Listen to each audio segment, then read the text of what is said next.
Hello student, कैसे हैं आप सभी। पढ़ाई कैसी चल रही है। घर पर रहिए और पढ़ाई करते रहिए। ओके। देखो, टेंस हमारी लाइफ में बहुत इम्पोर्टेंट है। अगर हम इंग्लिश को सीखना चाहते हैं तो टेंस, ये समझ लो, सबसे पहली सीढ़ी होती है। इसलिए हमें सबसे पहले टेंस ख़त्म करेंगे, उसके बाद कई चीज़ें हैं ग्रामर में, वो भी चीज़ हम पढ़ेंगे। ठीक है, आगे आगे मैं पढ़ाऊँगा, लेकिन टेंस हमें जल्दी जल्दी ख़त्म करना चाहिए। और आप लोगों को मैं प्रेजेंट टेंस में पढ़ा ही चुका हूँ। उस प्रेजेंट टेंस की आप पर डे 10-10 सेंटेंस बनाते रहिए, तो आपको सारी चीज़ें क्लियर हो जाएंगी। क्लियर नहीं होती हैं तो आप व्हाट्सएप करके हमें पूछ सकते हैं। ठीक है।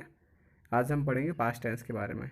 पास्ट टेंस होता है बीता हुआ समय, जो गुजर चुका है समय। ठीक है, उसको कहते हैं पास्ट टेंस। पास्ट टेंस का जैसे अब पास्ट टेंस में पास्ट इंडेफिनिट होगा, पास्ट कॉन्टिन्यूस होगा, past perfect, past perfect continuous tense, ये सब होते हैं। तो पास्ट इंडेफिनिट हम पढ़ेंगे। पास्ट इंडेफिनिट टेंस में क्या होता है, हिंदी वाक्य के अंत में आता है ता था, ती थी और ते थे, या आई ए। ये हिंदी वाक्य के अंत में आता है। जैसे वे क्रिकेट खेलते थे, अब वे क्रिकेट खेलते थे तो ते थे आ गए, तो पास्ट इंडेफिनिट टेंस हो गया। ठीक है।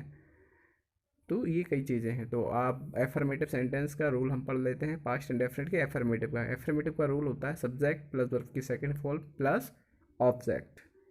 जैसे निखिल खाना खाता है, निखिल एट द फूड, ईट की सेकंड फॉर्म एट होती है। ठीक है, एट द फूड।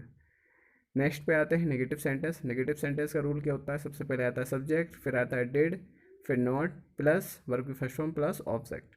वहाँ पे इंडेफिनिट प्रेजेंट इंडेफिनिट के नेगेटिव सेंटेंस में क्या होता था, सब्जेक्ट प्लस डिड, डू या डज आते थे।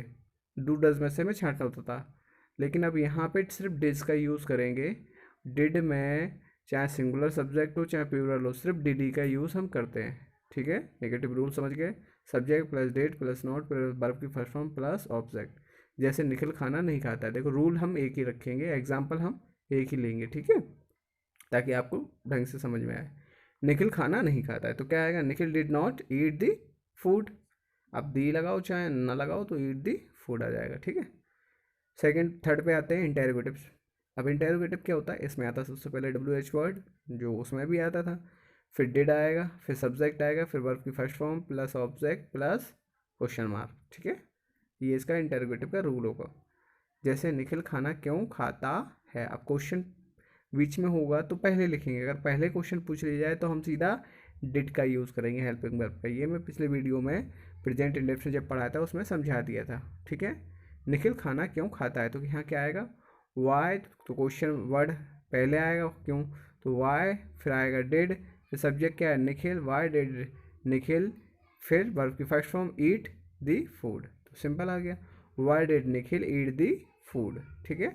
अब इंटेरोगेटिव नेगेटिव आएगा। इंटेरोगेटिव नेगेटिव में क्या होता है, WH वर्ड होता है, फिर डिड, फिर सब्जेक्ट, हमेशा सब्जेक्ट के बाद फिर नॉट आता है, सब्जेक्ट फिर नॉट फिर वर्ब की first form plus object plus question mark. ठीक है।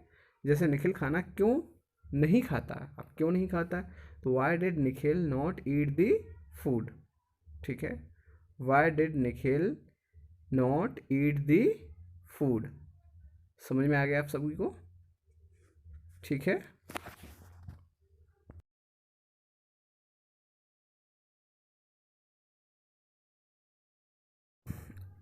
अब हम पढ़ेंगे पास्ट कॉन्टिन्यूअस टेंस। और पास्ट कॉन्टिन्यूअस टेंस की पहचान क्या होती है, हिंदी वाक्य के अंत में रहा था, रही थी, रहे थे आदि वाक्य आते हैं। जैसे मोहन खेल रहा था, सोहन पढ़ रहा था, वह खाना खा रहा था। तो ये जब सब चीज़ आ जाए तो इससे पता चलता है पास्ट कॉन्टिन्यूअस टेंस होता है। ठीक है। पास्ट कॉन्टिन्यूअस टेंस का हम पढ़ते हैं एफर्मेटिव सेंटेंस। एफर्मेटिव सेंटेंस में तो साधारण है। इसमें क्या होता है, सबसे पहले subject plus was verb plus verb की first form plus ING plus object. जैसे वहाँ पे प्रेजेंट कॉन्टिन्यूअस हम लोग पढ़ते थे, वहाँ पे इज एम आर आता था, यहाँ पे वाज वर आएगा, बस बाकी सेम टू सेम जैसा है वैसा ही रहेगा। ठीक है। वहाँ पे इज एम आर यूज़ करते थे, यहाँ पे वाज वर यूज़ करते हैं। ठीक है। तो अब यहाँ पे क्या आएगा, एफर्मेटिव का जब से हम अब एग्जाम्पल एक ही लेंगे, निखिल खाना खा रहा था। निखिल खाना खा रहा था पता चल गया पास्ट कॉन्टिन्यूअस टेंस है, निखिल खाना खा रहा था, तो Nikhil was eating the food, Nikhil was eating the food. Was were use कहाँ होता है वो आपको अभी बताऊंगा लास्ट में। ठीक है, पहले आप पढ़ो। अब निगेटिव आएगा। निगेटिव में क्या है, निगेटिव का रूल बताओ, subject plus was verb plus not plus verb की first form plus ING plus object, ये नेगेटिव का रूल होता है। जैसे निखिल खाना नहीं खा रहा था, नॉट आता है इसमें, नहीं खा रहा था, तो क्या लिखोगे आप लोग, Nikhil was not eating the food, Nikhil was not eating the food, जैसा रूल है उसी के हिसाब से हमने बना दिया, ठीक है। अब आते हैं इंटेरोगेटिव पे। इंटेरोगेटिव में W H word plus was verb plus subject plus verb की first form plus I N G plus object और क्वेश्चन मार्क जरूर लगाते हैं, क्योंकि इंटेरोगेटिव क्वेश्चन पूछता है, ठीक है। अब जैसे निखिल खाना क्यों खा रहा था, अब क्यों बीच में है, तो पहले लिखेंगे वाई, क्योंकि क्या बनती है वाई, फिर आता है यहाँ वाज वर्ब में चुनेंगे वाज, फिर सब्जेक्ट आएगा निखिल, फिर वर्ब की first form eat, I N G लगेगी ईटिंग, ऑब्जेक्ट क्या है दी फूड, तो why was Nikhil eating the food, ठीक है। इंटरोगेटिव नेगेटिव पे आएंगे, इंटरोगेटिव नेगेटिव में सिर्फ नोट का फर्क आता है, नोट हमें लगाना होता है। तो W H word plus was verb plus subject plus not plus verb की first form plus I N G plus object plus question mark, ठीक है, इसमें ये यूज़ होता है। जैसे नॉट, नॉट हमेशा सब्जेक्ट के बाद यूज़ होता है, ठीक है। किसी भी सेंटेंस हो, इंडेफिनिट कॉन्टिन्यूअस परफेक्ट कुछ भी हो, हमेशा जब हम पर वो लगाते हैं नॉट, हमेशा सब्जेक्ट के बाद ही लगता है, ठीक है। ग्रामर में, स्पीक करने में, अगर बोलने में हम पहले लगा सकते हैं, बट हमेशा लिखते समय हम बाद में लगाते हैं, ठीक है। अब जैसे यहाँ पे निखिल खाना क्यों नहीं खा रहा था, क्यों भी आ गया, नहीं भी आ गया, तो इससे पता है इंटरोगेटिव नेगेटिव है, तो क्यों खाना नहीं खा रहा था, तो क्या आएगा इसमें, तो वाई वॉज निखिल हो गया यहाँ तक, फिर नॉट का यूज़ होगा, नॉट ईटिंग दी फूड, जैसा आपका रूल है उसी के हिसाब से आपको सेंटेंस बनाना होता है, ठीक है।